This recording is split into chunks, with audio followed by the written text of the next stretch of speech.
السلام علیکم و رحمت الله و برکاته. گلی گهدار دیسا به ویدیو که هم بری ونه از سر ناو خوش خبر دم، یعنی ناو زار خو مرب خوش داینه، ناو اولاد خو، ناو انسان خوش به چقدر خوشه، چون پیغمبر علیه الصلاة و السلام دبیجه ون حمی روز قیامت ون به ناو خو، به ناو جد خو بره گازی کرن، ناو و خوش به خوشه. از سر ببیجم دبیجه روزه که د مجلس پیغمبر خواست شیر بخواه، گوت از صحابه که دوه که یکی بدوشه، صحابه که رابو گو از یا رسول الله گناه تا چیه؟ گناه محربه، حرب معنا شر، گناه ترونی.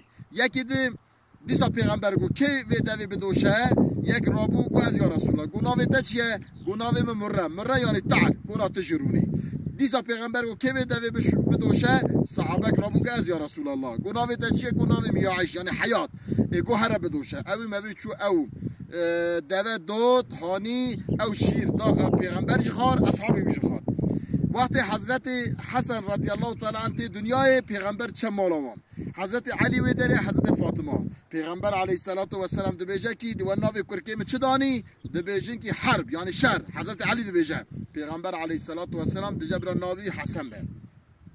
وقتی حضرت حسین تی دنیای دیسا پیغمبر علیه الصلاة و السلام شمال حضرت فاطمه، حضرت علی دیسا و دریه، رسول اکرم علیه الصلاة و السلام جناب کرکیم و چدانی دبیجن حرب دیسا معنا شر، پیغمبر علیه الصلاة و السلام جبر حسین به رضی الله تعالی عنهم، خدا همیا راضی به، صلات و سلام سر روح رسول اکرم علیه الصلاة و السلام به. ام مسئول ناوه کی خوش داین سر زاری خو، حچی زاری ما چی بو گرم ناوه کی خوش ناوه کی صبحی داین سر کی روز قیامت خودی مسئول نکه. خدای تعالی ما همیا باش بکه، زار ما صالح بکه، اولاد ما باش بکه، روز قیامت ما بگین رسول اکرم علیه الصلاة و السلام از و همیا امانت خدا دکم. السلام علیکم و رحمت الله.